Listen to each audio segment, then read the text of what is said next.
बिस्मिल्लाहिर्रहमानिर्रहीम। Welcome to the coding physics. इस video में KMU यानी खैबर मेडिकल यूनिवर्सिटी के MDK 2024 उसका फिज़िक्स पोर्शन सॉल्व करेंगे। इसके सारे MCQs इजी तो थे, मुश्किल क्वेश्चन तो मेरे ख्याल में एक भी नहीं है इसमें। लेकिन चलिए one by one step by step पूरा सॉल्व भी करते हैं। आंसर की भी आपको मिल जाएगा और आप अपने मार्क्स भी काउंट कर सकते हैं। ओवरऑल मेरा जो फीडबैक है इस टेस्ट पर वो यही है कि the test was very very easy. फिर भी अगर आपका टेस्ट अच्छा नहीं हुआ और अल्लाह ना करे कि नेक्स्ट ईयर आपको फिर से रिपीट करना पड़े, लेकिन अगर खुदा ना खास्ता इस तरह हो गया तो एक अच्छी प्रिपरेशन के लिए हमारा ये प्लेटफॉर्म भी ज्वाइन करें और वीडियो के डिस्क्रिप्शन में आपको व्हाट्सएप ग्रुप का भी लिंक मिल जाएगा। चलिए स्टार्ट करते हैं। क्वेश्चन नंबर 123, यहाँ से फिजिक्स पोर्शन स्टार्ट हो रहा है।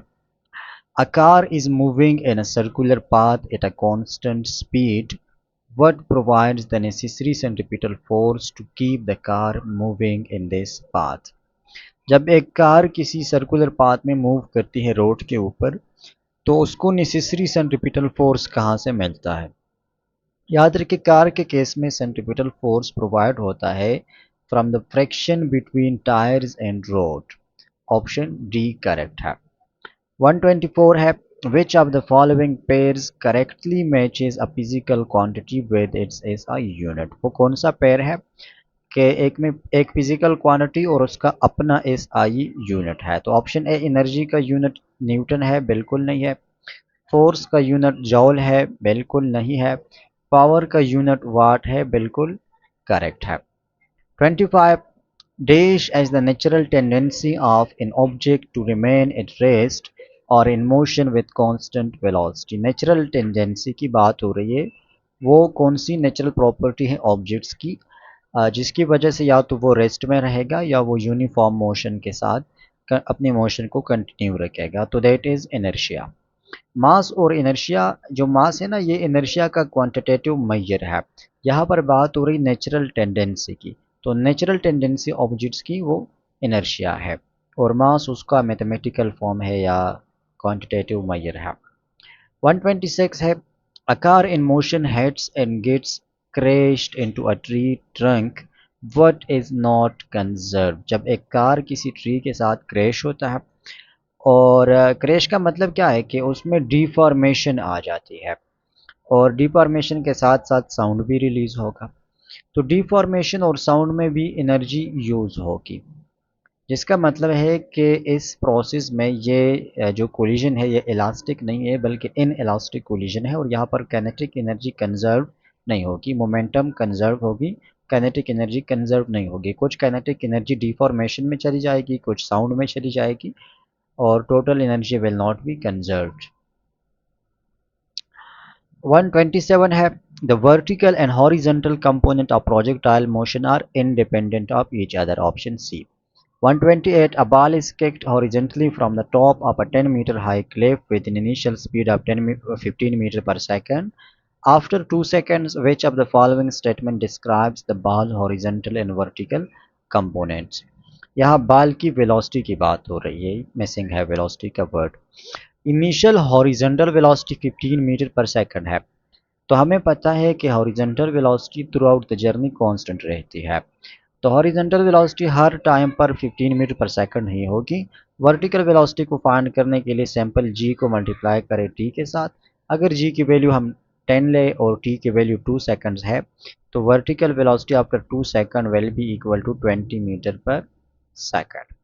So the option is option A, horizontal velocity 15 meter per second और vertical velocity 20 meter per second और downward ही होगा। 129 है, how does angle between force applied in direction of motion influence the work done on an object। Angle के बारे में कौन सा option correct है। ए है, work is constant regardless of the angle. Wrong है, वर्क डन एंगल पे depend करता है। बी है work is maximum when the angle is 0 degree, this is correct. जब एंगल 0 हो यानी फोर्स और डिस्प्लेसमेंट या डायरेक्शन ऑफ मोशन दोनों पैरेलल हो, सेम डायरेक्शन में हो, तो वर्क डन मैक्सिमम होता है। Option B is correct. 130 है, a nurse is pushing a wheelchair with an 80 kg patient sitting on it. How much work is done by the patient's weight? Weight जो patient का है ना, उसका direction downward है, और अगर व्हील चेयर इस डायरेक्शन में जा रहा है तो theta is equal to 90 degree और work done equal to 0, so no work. 131, if a constant force of 10 Newton is applied to move an object 5 metre in the direction of force, what is work done? तो sample 10 को multiply करें 5 के साथ equal to 50 जॉल। 132 है, the escape velocity of a body in gravitational field of earth is dependent on escape velocity। अब ये out of syllabus है, gravitation का चैप्टर तो इंक्लूड ही नहीं है, लेकिन भी क्वेश्चन दिया है। escape velocity किस चीज़ पर डिपेंड करता है? क्या एंगल पे डिपेंड करता है? बिल्कुल नहीं करता। मास पे डिपेंड करता है? बिल्कुल नहीं करता। मास ऑफ अर्थ, यस, अर्थ के मास पे डिपेंड करता है। क्यों? क्योंकि मास ऑफ अर्थ की वजह से जी की वैल्यू इंक्रीज और डिक्रीज हो सकती है, मास ऑफ बॉडी पर डिपेंड नहीं करता। तो mass of earth is the correct answer. Next है 134, for a rigid body, sorry एक बीच में से रह गया, 133, a wheel makes 3 complete revolutions, 3 revolutions है, तो total number of radians through which a point on wheel has rotated, revolution हमें गिवन है और रेडियन फाइंड करते हैं, तो एक रिवॉल्यूशन में 2 पाई रेडियन होंगे, 3 रिवॉल्यूशन में 6 pi radian. 134, for rigid body that rotates about a fixed axis, the angle swept out by a line passing through any point on the body and intersecting the axis of rotation perpendicularly is called। Simple यहाँ पर angle का term mention है, तो angle को ही, जो angle centre पे बनता है किसी रोटेशन की वजह से, उसको हम क्या बोलते हैं? एंगुलर डिस्प्लेसमेंट बोलते हैं। एंगल है, एंगल डिवाइड बाय टाइम होगी तो angular velocity, angle divide by time square होगी तो एंगुलर एक्सेलरेशन। सिंपल एंगल की बात है तो इक्वल टू एंगुलर डिस्प्लेसमेंट। 135 है, in a rotating space ship to produce artificial gravity what does the centripetal force do?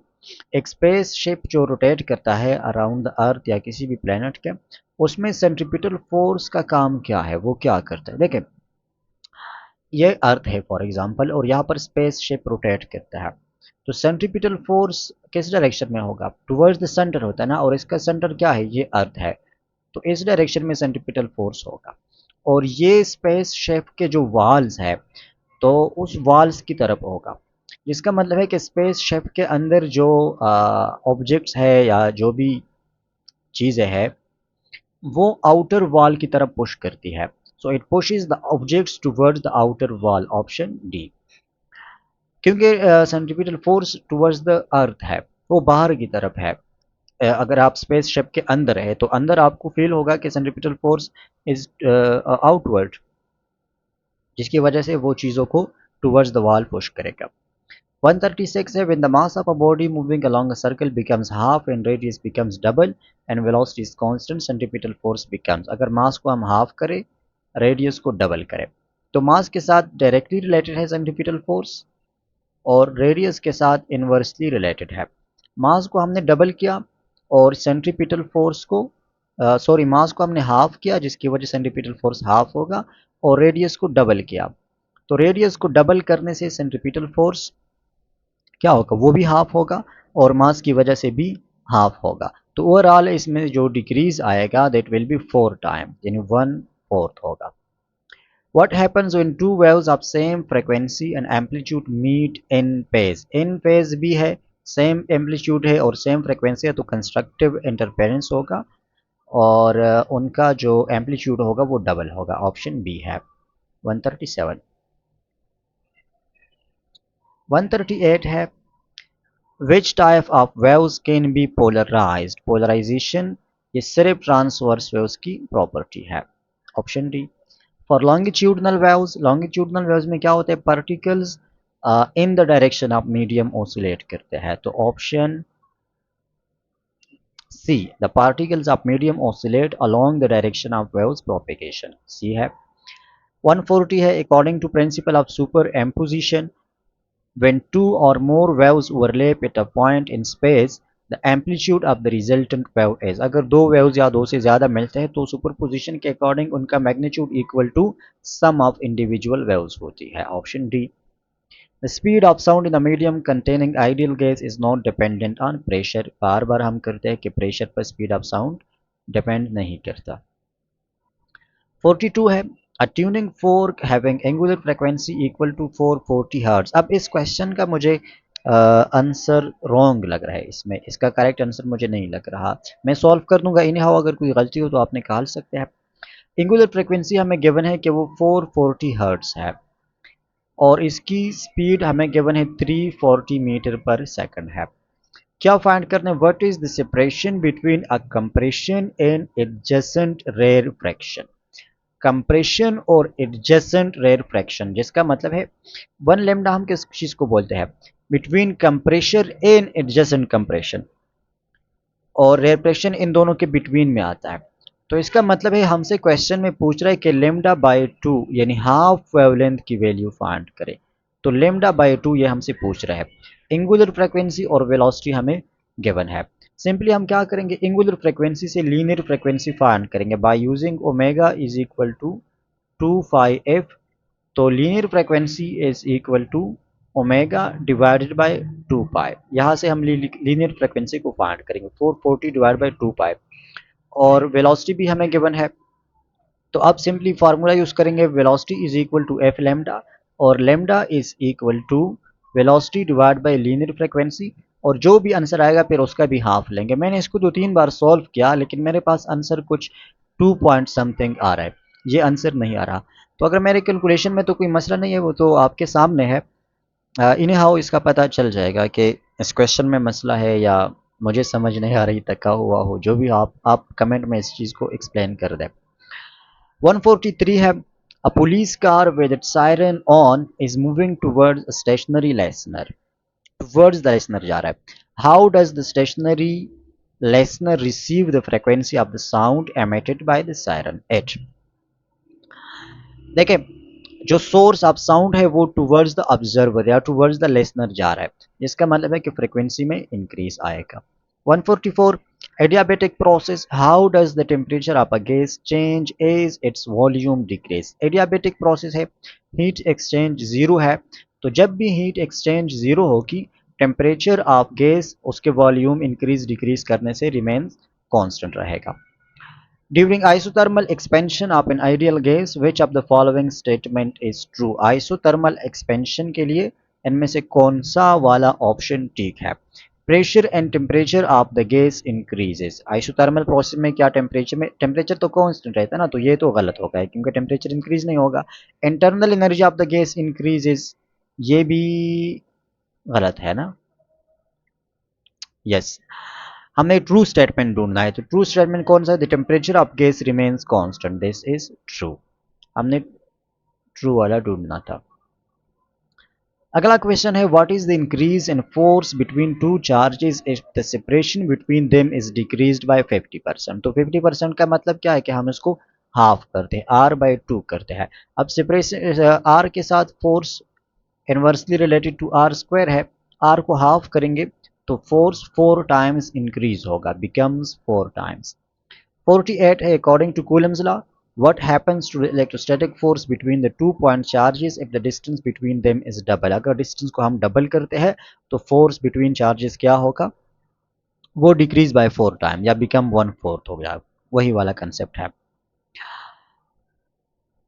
अगला है what does 1 coulomb represent in terms of charge 1 coulomb का मतलब क्या है तो यहाँ पर करंट के साथ इन्होंने रिलेट किया है the amount of charge transported by a current of 1 ampere in 1 second यही इसका डेफिनेशन है क्योंकि current is equal to Q divide by time है और हमें चार्ज का पूछा है तो Q is equal to I multiply by time जिसका मतलब अगर 1 एम्पेयर चार्ज 1 सेकंड के लिए मूव करे तो जितना अमाउंट ऑफ चार्ज होगा वो इक्वल टू 1 कूलम है 150 है 2 point charges plus 5 microcoulomb and minus 5 microcoulomb are placed at points A and B respectively which are separated by distance 2d What is the electric potential at the midpoint M of the joining A and B? देखिए simple सी बात है, दो charges है, दोनों का magnitude same है, एक 5 है एक -5 है, लेकिन अपोजिट है। माइनस का मतलब अपोजिट चार्जेस है, तो two equal and opposite charges के मिड पॉइंट पर पोटेंशियल क्या होता है? जीरो होता है। In the case of a parallel plate capacitor, when the distance between the two plates is reduced to half, distance को हम half करते हैं, and the area of the plate is double, तो capacitance क्या होगा? capacitance का formula क्या है? is equal to A epsilon naught divided by D। area के साथ directly related है, area को double करते हैं तो capacitance 2 टाइम increase होगा, और distance को half करते हैं तो भी capacitance 2 टाइम increase होगा। overall इसमें increase आएगा 4 times, increases by 4 times। 52 है, if the dielectric material between the plates of the capacitor is removed, what happens to the electric field between the plates? अगर हम dielectric material को remove करते तो electric field increase होगा। 53 है, capacitance of a capacitor increases with a decrease and किस चीज़ के decrease करने से capacitance increase होगा? तो the answer is plate separation, क्योंकि इनके साथ inversely related है। 154 है, the IV graph for a non-ohmic material is always curved। Ohm material के लिए स्ट्रेट लाइन होता है और नॉन ओमिक के लिए कर्व होगा, या इस तरह कर्व होगा या इस तरह कर्व होगा, लेकिन कर्व होगा। 155 है, temperature coefficient of resistance is defined is increase in the resistance पर ओहम ओरिजिनल रेजिस्टेंस पर degree increase in temperature. Simple temperature coefficient का डिफिनेशन है। आगे जाते हैं 156 पर, for metals temperature coefficient is positive. 57 R1 and R2 are respectively the filament resistance of a 100 watt bulb and 200 watt bulb। दो bulbs है और दोनों की पावर हमें गिवन है। Design to operate on the same voltage, same voltage पर दोनों चलते हैं, तो पावर का रिलेशन दोनों का क्या होगा? R1 और R2 के पावर्स का। देखिए फार्मूला हमें पता है कि power is equal to V square divided by R, जिसका मतलब है कि पावर और रेजिस्टेंस एक दूसरे के इन्वर्सली रिलेटेड है। तो जिस बल्ब का पावर 2 टाइम्स है उसका रेजिस्टेंस हाफ होगा, या जिसका पावर कम है, यानी 100 वाट और 200 वाट का मतलब क्या है कि 100 वाट वाले का पावर कम है, हाफ है, तो इसका रेजिस्टेंस 2 टाइम्स होगा। यस है ना, इसका पावर यस जिसका 2 टाइम होगा रेजिस्टेंस, और जो 200 वाट का है उसका पावर ज़्यादा है तो उसका रेजिस्टेंस हाफ होगा। हमें क्या फाइंड करना है? पावर ऑफ, हमें पावर को ढूंढना है। तो power of R1 is 2 times R2, this is the correct answer. ठीक है, जो R1 है इसका पावर हाफ है तो उसका रेजिस्टेंस 2 टाइम्स होगा R as compare to R2। R1 is 2 times R2, this is the correct answer. 58 है, maximum power transfer between theorem states that maximum power is delivered to the load when, जब दोनों resistance equal, load और source का resistance equal हो तो maximum power deliver होता है। The load resistance is equal to the source resistance, option D. Electron volt is unit of energy, very simple. 160 है, an electron is moving perpendicular to the magnetic field, which of the following is correct statement about electromagnetic force acting on it? Number 1, force acting is equal to electron charge, गलत है। force acting is equal to magnetic field strength, गलत है। force acting is maximum, maximum होगा क्यों? क्योंकि F is equal to Q and to V cross B है, cross का मतलब साइन थीटा, और जब परपेंडिकुलर है डायरेक्शन तो इट विल बी मैक्सिमम। 161 है, for a positive charge particle moving with velocity v in a magnetic field of flux density b, force का formula क्या है? तो अभी हमने लिख दिया F is equal to Q into V cross B, option B है। Which of the following statement is true about magnetic field inside a solenoid? Solenoid के इनसाइड मैग्नेटिक फील्ड उसका डायरेक्शन क्या होता है? Along the axis of the coil या along the axis of the solenoid, तो option A है inside. 163 है, 1 meter long copper rod is moving with speed 20 meter per second and the magnetic field strength of 0.6 Tesla. What is the value of induced EMF? तो EMF is equal to in this case BLV है। B की value क्या है? 0.6 है, length 1 metre है, ये 0.6 है, और वेलोसिटी की वैल्यू 20 मीटर पर सेकंड है। 0.6 को 20 के साथ मल्टीप्लाई करें तो you will get 12 volt. Okay, 164 है, the inductance of a coil depends upon number of turns per depend करते हैं, रेजिस्टेंस पर डिपेंड नहीं करता, इंसुलेशन पर डिपेंड नहीं करता और वोल्टेज पर भी डिपेंड नहीं करता। 165 है, direction of induced current is determined by Lenz's law. Very simple, Lenz's law is consistent with the conservation of energy. The basic principle behind the operation of transformers is electromagnetic induction. When the PN junction is reverse biased, its reverse current is of the order microamperes. Reverse bias है ना, तो reverse bias में जो reverse current होगी वो micro Ampere's के range में होती है। Momentum of moving proton is, momentum का फॉर्मूला क्या है, तो मूविंग प्रोटॉन के लिए lambda is equal to H by P है, तो हमने मोमेंटम को फाइंड करना है, momentum is equal to H by lambda, H by lambda, option C. 170 है, कुछ ही क्वेश्चंस रह गए। In every instant of time wavelength associated with a freely falling body, free falling bodies के हर इंस्टेंट में वेलोसिटी क्या होती है, इंक्रीज होती है, और जो लैम्डा है वो equal to H divided by M V है, वेलोसिटी के साथ इन्वर्सली रिलेटेड है। अगर वेलोसिटी इंक्रीज होगी तो वेवलेंथ डिक्रीज होगी। 71 is per second of photoelectric experiment. Photoelectric effect does not occur if the frequency of the incident light is below the threshold frequency. Photoelectric effect के लिए condition यह है कि इंसिडेंट फोटॉन की frequency वो threshold frequency के या equal होगी या ग्रेटर होगी, तो अगर बिलो होगी फोटोइलेक्ट्रिक इफेक्ट अकर नहीं होगा। 172 है, if electron in the hydrogen atom jumps from second to first orbit, the emitted radiation has a wavelength of 4 by 3 times Rydberg constant. बार बार मैंने इस पर एम्फेसिस की थी, हमने सॉल्व भी किया है, इसको आप कैलकुलेट कर सकते हैं रेडबर्ग फार्मूला से, वहाँ पर एन और पी के वैल्यूज पुट करें, you will get 4 by 3 RH। Black body is an ideal radiator that radiates dash at all wavelengths, सारे वेवलेंथ्स पर वो इक्वली रेडिएट करती है, ये ब्लैक बॉडी की डेफिनेशन है, एक ऐसा बॉडी जो सारे वेवलेंथ को इक्वली रेडिएट करता हो। अगर इसमें से इंक्रीज डिक्रीज आ जाए तो वो फिर ब्लैक नहीं रहेगा, जिस वेवलेंथ पर मैक्सिमम इंक्रीज होगा वो उस कलर का नजर आएगा। और वैसे एक एक फन क्वेश्चन आप सबके लिए, क्या जरूरी है कि ब्लैक बॉडी ब्लैक ही हो, वो किसी दूसरे कलर का हो सकता है? कमेंट कर दे यार इस चीज को, थोड़ा सा fun question. Mass number refers to number of nucleons, very simple, lambda is a decay constant. और लास्ट एक ही क्वेश्चन रहता है, वो है कि gamma ray camera can observe radiations from dash that are concentrated in the organs. तो organs में क्या होता है, आइसोटोप्स होते हैं, डिफरेंट टाइप्स के आइसोटोप्स होते हैं, और उससे जो रेडिएशंस उस पर कंसंट्रेट होता है वो गामा रे कैमरा उसको ऑब्जर्व करती है। तो ये थी कैम यू एमडीकेट की आंसर की। आई होप करेक्ट बताया है मैंने, कोई इसमें से मिस्टेक नहीं है। तो wish you all best of luck.